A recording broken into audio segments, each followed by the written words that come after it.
Adakah membaca Yasin pada malam Jumat itu bid'ah seperti yang diamalkan kebanyakan masyarakat di Malaysia? Baca Yasin malam Jumat itu bid'ah. Kenapa bid'ah? Karena tidak pernah dilakukan Nabi. Pernah Nabi baca Yasin malam Jumat? Pernah Nabi baca Yasin malam Jumat? Orang bila dikatakan begitu, awak dari mana? Dari Masjid Muaz bin Jabal. Ada apa? Baca Yasin. Baca Yasin malam Jumat itu bid'ah lah. Nabi kan tak pernah buat. Apa? Awak kata kami bid'ah? Dia pun marah, tapi dalam hati, iya juga ya. Jangan-jangan bid'ah.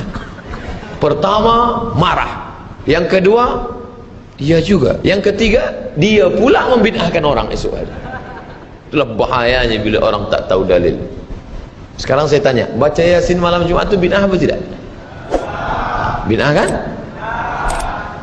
Tapi tak pernah dibuat Nabi. Semua yang tak pernah dibuat Nabi bid'ah. Pernah tak Nabi tunjukkan saya mana dalil Nabi baca Yasin malam Jumat? Pernah tak dibuat Nabi? Tak pernah. Kalau gitu bid'ah.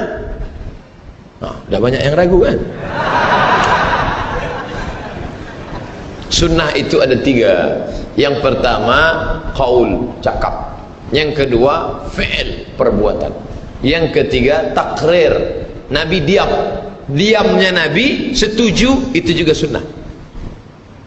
Nah, tentang masalah membaca Yasin, memang perbuatan dia tidak ada. Tak pernah dia mengkhususkan baca Yasin malam Jumat, tak ada. Tapi ucapan dia, nih saya bacakan. Man qara'a Yasin fi lailatin, sesiapa yang membaca surah Yasin pada suatu malam, asbaha maghfuran lah, waktu subuhnya dia sudah diampunkan Allah. Saya ulang sekali lagi. Man qara'a Yasin fi lailatin, siapa yang baca surah Yasin pada suatu malam, asbaha maghfuran lah, subuhnya dia sudah diampunkan Allah. Malam Jumat itu malam apa tidak? Malam. Nabi kan mengatakan siapa yang baca Yasin pada suatu malam. Malam apa? Nabi tak sebut malam apa. Malam Isnin, malam Selasa, malam Rabu, malam Kamis, malam Jumat. Mestinya tiap malam. Tapi kerana ia tidak sanggup tiap malam, dia baca malam Jumat. Kerana Sayyidul Ayyam, dia pilih satu malam. Malam Jumat itu juga termasuk dalam malam yang am. Nabi sebut lailatin, malam bebas, malam apa saja terserah. Dia pilih malam Jumat kerana keutamaan malam Jumat. Yang paling elok tiap malam. Tak sanggup tiap malam, malam Jumat. Malam Jumat pun tak baca innalillahi wa inna ilaihi raji'un.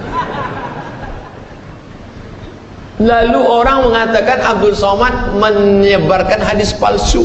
Itu hadis tentang baca surat Yasin, hadis palsu. La ilaha illallah. Bukalah tafsir Ibnu Katsir tuan.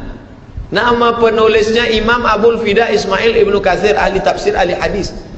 Dalam mukaddimah surat Yasin, man qara'a Yasin fi lailatin, siapa yang baca Yasin pada suatu malam, asbaha maghfuran lah, subuhnya dia diampunkan Allah. Isnaduhu jayyid, sanadnya jayyid. Itu Imam Ibnu Katsir. Awak lebih faham daripada Imam Ibnu Katsir. Dia imam, hampir derajat mujtahid, kitabnya besar-besar.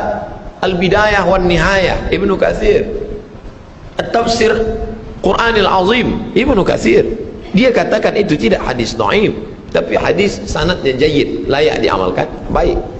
Sila baca surat Yasin. Tapi membacanya mengapa beramai-ramai? Yasin beramai-ramai.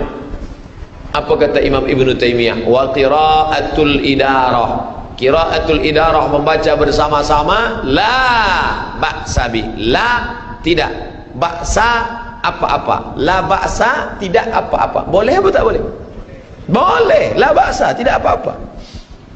Kata Imam Nawawi, membaca Quran bersama-sama itu hukumnya mustahab, dianjurkan, membangkitkan semangat. Dia baca sendiri tak semangat, dia baca bersama, Yasin wal Qur'anil Hakim innaka laminal mursalin, bangkit semangat, pergi hantu setan baca Yasin bersama.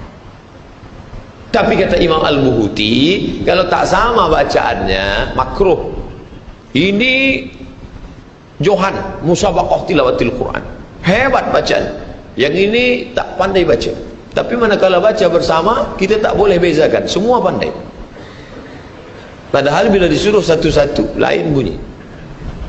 Maka yang tak pandai perbaikilah bacaan, karena bila dibaca bersama makruh, sebab ada yang membaca tak bersuara sama sekali.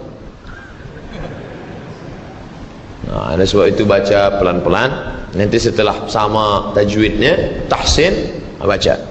Tilawah, tahsin, tadabbur, 3T.